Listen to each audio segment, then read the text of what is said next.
Fala pessoal do oitavo ano. Então, a escola pediu pra gente gravar essas aulas aqui como forma de aula de recuperação para vocês. Eu vou abordar aqui os temas mais importantes para a prova. Lembrando que a gente também já teve uma pré-revisão ou uma revisão nas últimas semanas e na penúltima semana para algumas turmas. Então a minha proposta é que a gente estude aqui mais ou menos as partes conceituais. A gente já viu bastante coisa porque a gente já fechou o livro 1, né? Não sei se vocês se lembram. Mas vamos lá, vou falar sobre as partes principais. Acho que se vocês estudarem pelas provas passadas, vocês vão ficar muito bem. Então eu separei os exercícios das provas passadas para explicar aqui e fazer de exemplo. Então vamos lá. O primeiro conteúdo que foi abordado ao longo do semestre foi energia. E eu comentei com vocês que energia era a capacidade de realizar trabalho. Capacidade de realizar trabalho.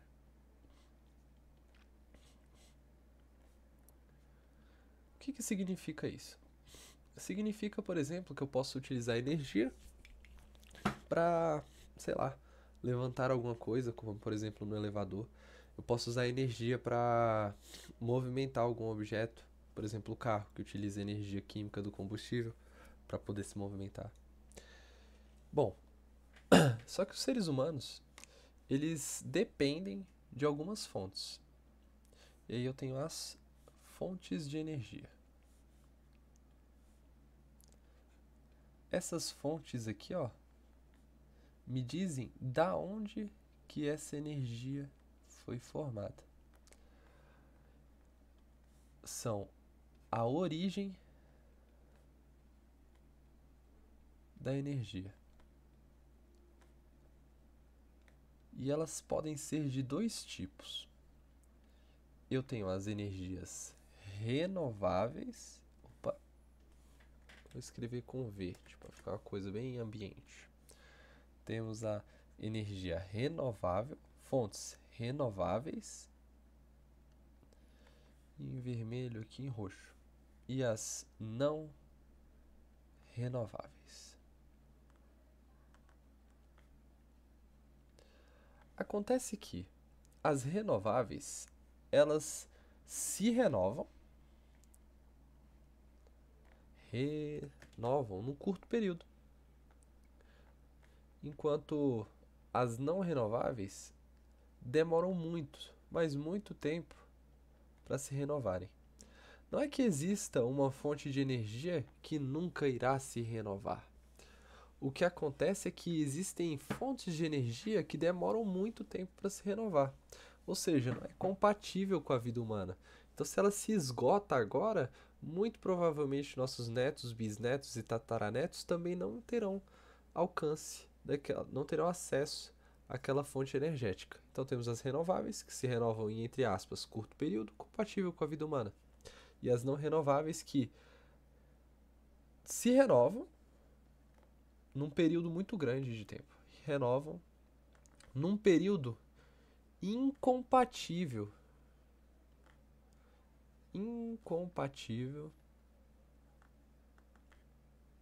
com a vida humana.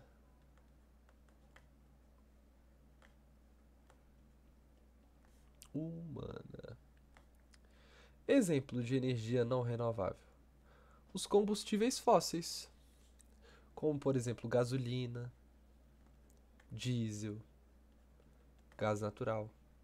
Combustíveis fósseis.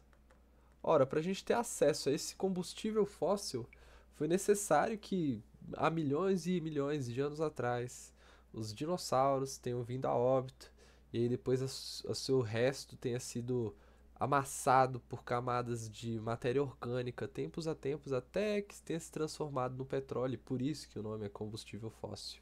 Então, para que isso ocorra daqui a alguns milhares de anos, é até possível. Mas será que a gente vai estar aqui para reutilizar esses combustíveis fósseis? Outro exemplo seria o urânio, que apesar da energia nuclear ser limpa, né, não emitir gases poluentes, o urânio ele não é renovável.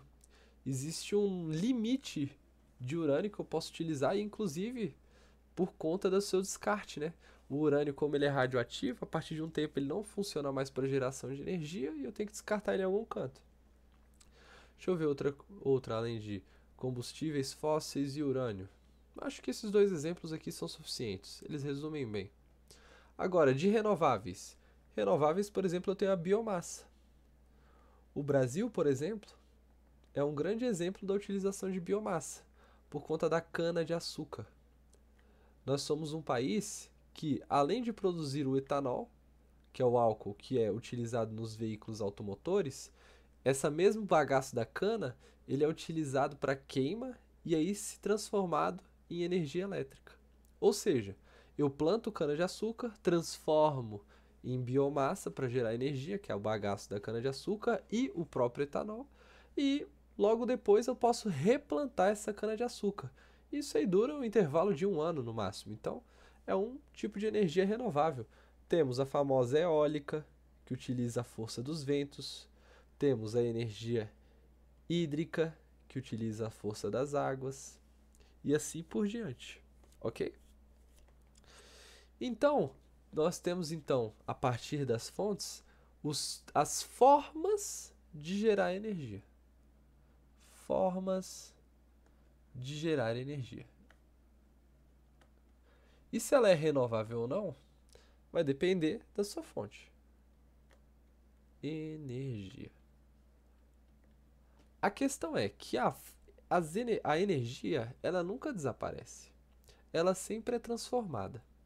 Então, quando a gente está olhando para o nosso ambiente, o computador que você está utilizando, a luz que está ligada, você na verdade está vendo a transformação da energia elétrica em algum outro tipo de energia. Por exemplo, lá nas hidrelétricas, eles transformam a energia mecânica das águas, mecânica da água, em energia elétrica. E aí você pode transformar em qualquer outro tipo de energia. Energia sonora, que você está escutando no seu fone de ouvido. Energia luminosa, que é a luz que você está recebendo do seu monitor. Energia térmica, que se você colocar a mão aí por cima, sei lá, do seu celular quando você está jogando, ou por cima do seu monitor também, que está emitindo luz, você vai perceber que está transformando uma parte de energia elétrica. Mas acho importante a gente falar de uma energia que é muito comum, que são as termoelétricas. A termoelétrica funciona a partir do calor. A partir do calor.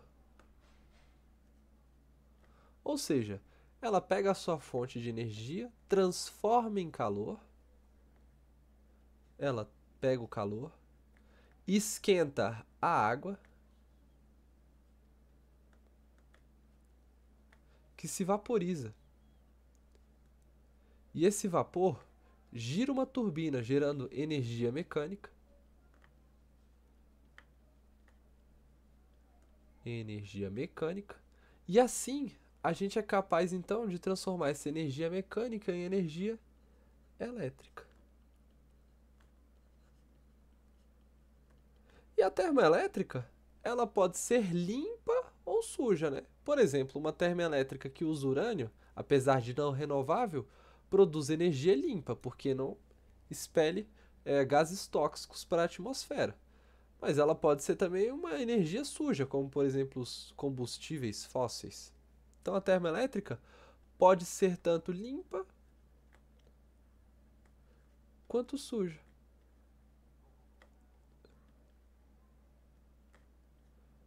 Ok? Agora eu vou dar uma pausada aqui na gravação para eu poder abrir as questões aqui pra gente. Um segundo. Então vamos lá. Consegui aqui abrir pra gente a A1, S1 e vamos dar uma analisada aqui nas questões para a gente se basear nela para fazer a nossa provinha. Recomendo que vocês refaçam a prova. A usina nuclear não acarreta em nenhum problema ambiental ou social? Falso. A usina nuclear acarreta em problemas ambientais, né? O urânio. 2, essa é importante, hein? As energias renováveis são aquelas que se regeneram em um período compatível com a vida humana, enquanto as não renováveis nunca se renovarão? Falso, né? Não é que essas energias nunca irão se renovar. A questão é que elas são incompatíveis com o tempo de vida humano. Provavelmente a humanidade vai deixar de existir antes que os combustíveis fósseis se renovem. Então é problemático para a gente falar que essas fontes de energia nunca se renovarão. As usinas nucleares têm o mesmo princípio de funcionamento das usinas termoelétricas, sendo o isótopo radioativo, como urânio, a fonte de energia química para a vaporização da água. Verdadeiro. É exatamente isso que a gente tinha comentado alguns segundos atrás. 4. Uma usina hidrelétrica, apesar de ser classificada como renovável, ainda oferece riscos ambientais. É verdade. Para a gente fazer uma usina hidrelétrica, a gente precisa encharcar uma grande área para fazer uma grande barragem. Um exemplo disso é alagamento de regiões para a formação de barragens, que destrói tanto a fauna e a flora como desapropriam moradores locais. Verdadeiro. 5. A energia potencial gravitacional. Pessoal, queria falar aqui sobre energia potencial gravitacional. Eu não vou cobrar isso de vocês na prova, tá bom? Na prova de recuperação eu quero apenas os conteúdos que foram vistos no livro, tá? Então vocês podem focar em estudar pelo livro, as cópias que eu fiz com vocês também, é bom ler, fazer as questões do livro que vocês vão se dar bem. E refazer as provas, óbvio. Agora eu vou dar uma pausa de novo para a gente voltar ao nosso bloco de notas. Um segundinho. Então, dando sequência aqui, deixa eu abrir aqui as nossas anotações. A energia elétrica, já vimos como ela é gerada, de uma maneira bem rápida e sucinta. A energia elétrica, ela na verdade, ela pertence ao fenômeno das cargas. E as cargas são simplesmente partículas que possuem carga. É simplesmente isso. E elas interagem entre si. A ideia de gerar energia elétrica é fazer com que essas cargas se movimentem. E essas cargas em movimento geram a corrente elétrica. Então, as cargas em movimento geram a corrente elétrica. E é a partir dessa corrente que os dispositivos vão passar a transformar essa energia. A gente tem diferentes tipos de materiais para reagir com isso. A gente tem os materiais condutores. Os materiais condutores, assim como o nome diz, conduzem a corrente elétrica. A corrente. Por exemplo, o ferro, o cobre, o ouro, são exemplos de materiais que são bons condutores de eletricidade. Agora, eu tenho também os isolantes. Os isolantes, assim como o nome diz, são péssimos condutores. Péssimos condutores de eletricidade e de corrente. Péssimos condutores. Exemplos disso são a borracha, a madeira, o plástico, entre outros.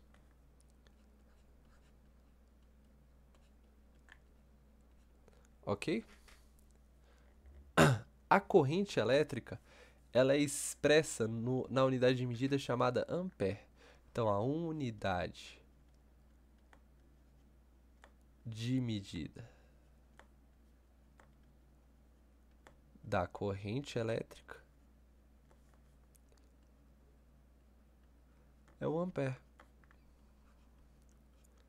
E ele determina quantas cargas passam por segundo. É ampere. Ele é representado pela letrinha A, pessoal. Ok? Então vou dar outra pausinha aqui e vou mandar a gente para a lista de exercícios, que no caso é a 1. Então de volta aqui para a 1, vamos dar uma analisada aqui nas questões. O ampere é a unidade de medida da diferença de potencial? Não, né, pessoal? O ampere é a unidade de medida da corrente. Corrente. Mais pra frente a gente vai ver que a diferença de potencial ela é dada em volt. Um Vzinho assim, ó. As cargas elétricas só podem se movimentar em um circuito fechado. Caso o circuito esteja aberto, as cargas irão se acumular nos fios. De fato, as cargas elétricas só podem se movimentar num circuito fechado. Mas lembrem-se, pessoal, elas não se acumulam. Quando os elétrons deixam de ter uma diferença de potencial, que a gente comentou nas aulas, elas param de se movimentar e elas ficam paradas. Não há o acúmulo das cargas, elas simplesmente param e se estabilizam no material. Falso. 9. Materiais como a borracha são péssimos condutores de eletricidade, ou seja, a corrente não é capaz de atravessá-los em condições normais, como 220 volts, ou a baixas voltagens fornecidas por pilhas e baterias. Correto. Pessoal, não vou cobrar de vocês o efeito Joule na prova, tá bom? Agora, isso aqui eu vou cobrar. Um estudante esfrega uma régua de plástico em um pedaço de lã. Após esse processo, a régua passa a atrair pequenos pedaços de papel. Esse fenômeno ocorre devido ao processo de... Então vamos lá. Quando a gente passa a atritar um material no outro, a gente passa a expulsar algumas cargas chamadas elétrons desse material e acumular no outro. E eu não sei se vocês lembram dos comentários ou se já viram por aí, as cargas opostas se atraem. O que você está fazendo? Você está fazendo com que um dos materiais tenha carga positiva e que esse outro material tenha carga positiva e outro tenha carga negativa. No caso aí a gente tem os materiais lã e a régua de plástico. Quando você faz esse atrito e eles se carregam, a régua passa a atrair pequenos pedaços de papel. Então a gente fez aí uma eletrização por atrito. Eu passei a atritar esses dois materiais e agora eles possuem carga. Então a palavra correta aqui é o atrito. Por contato? Não, né? Só de encostar as coisas, elas não se carregam, a menos que uma delas esteja carregada, o que não era o que acontecia aqui. Eletrização por indução? Por indução não há contato. Polarização elétrica? Não. Corrente elétrica? Isso não é nenhum processo, né? Então, letra B. Deixa eu só dar uma pausinha aqui para voltar para as nossas anotações. Bom, pessoal, vamos de volta aqui para nossas anotações. A gente já falou de carga, a gente já falou de corrente, então nada mais justo da gente falar sobre diferença de potencial.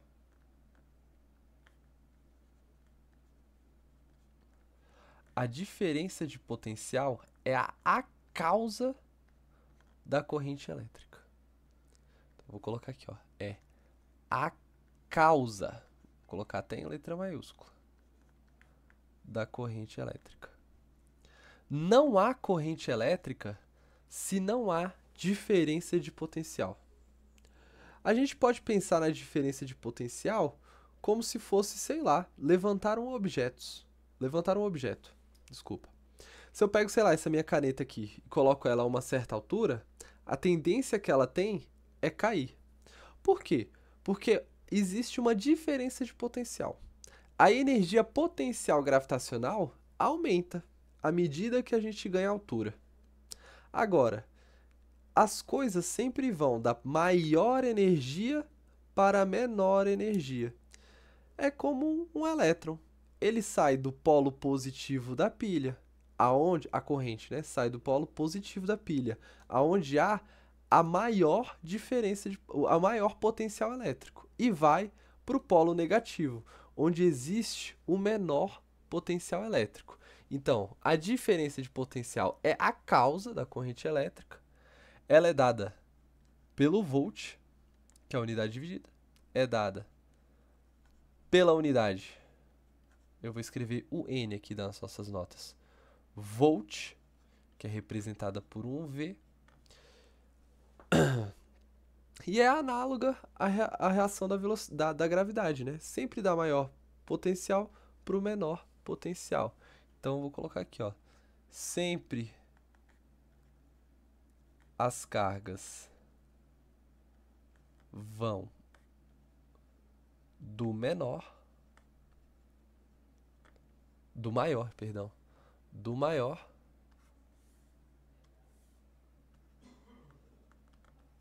para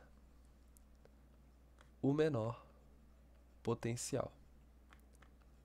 Ou seja, dizer que algum aparelho funciona a 220 volts significa que para aquele aparelho funcionar, as cargas devem estar correndo por ali a uma diferença de potencial, do maior potencial para o menor potencial, de pelo menos 220 volts, ok?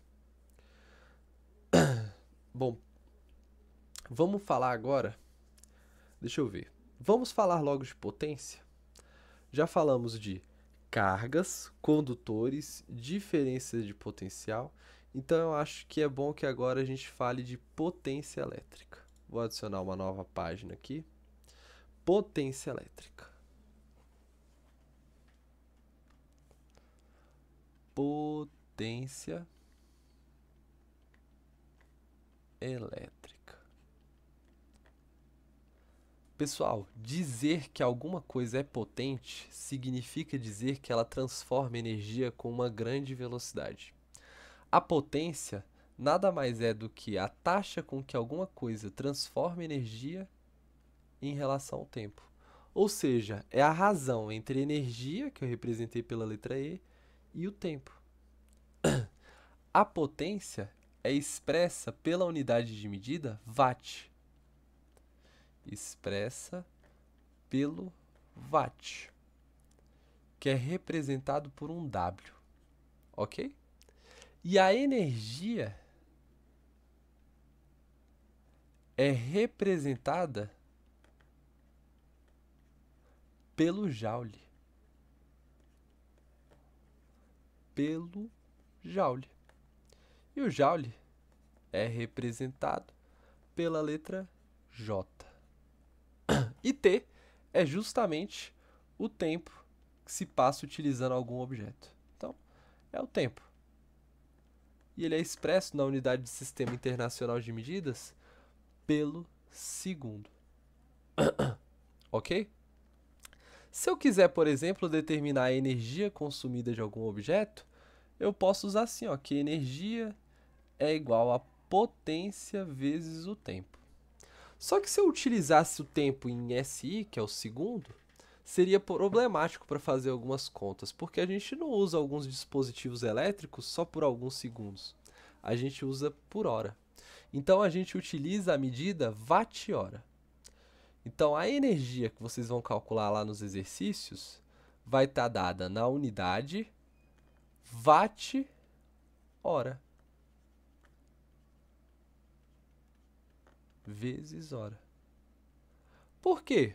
Bom, porque para determinar a energia, por exemplo, utilizada ou transformada por um liquidificador, eu preciso saber da potência dele, que você pode ver na caixa ou no gabinete dele, e multiplicar por quanto tempo ele ficou utilizado. Aí você pode até me dizer, mas professor, quem usa o liquidificador durante várias horas?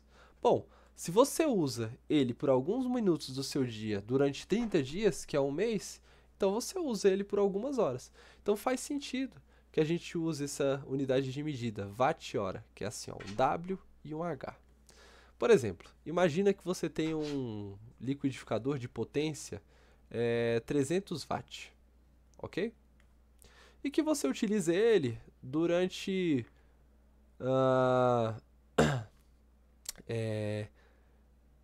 15 minutos por semana. 15 minutos por semana. Qual vai ser a energia consumida em um mês?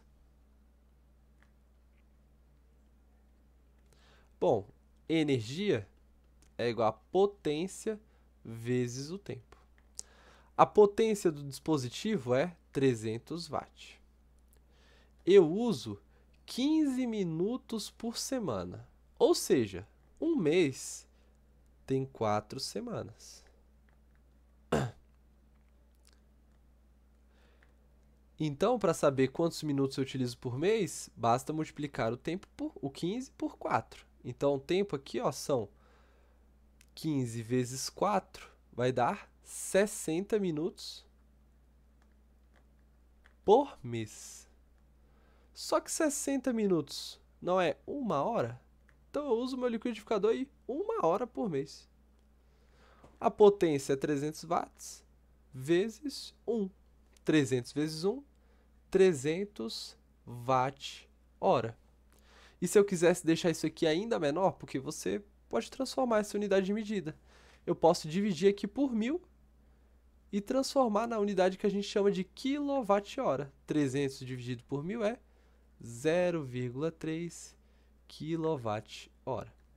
Então, só para finalizar, a energia em kWh é dada pela potência do dispositivo vezes o tempo que ele passou sendo utilizado, dividido por 1000, ok? Assim como está no livro. Vou finalizar esse vídeo por aqui e vou continuar o conteúdo ali no próximo, que eu acho que a gente já excedeu os 25 minutos.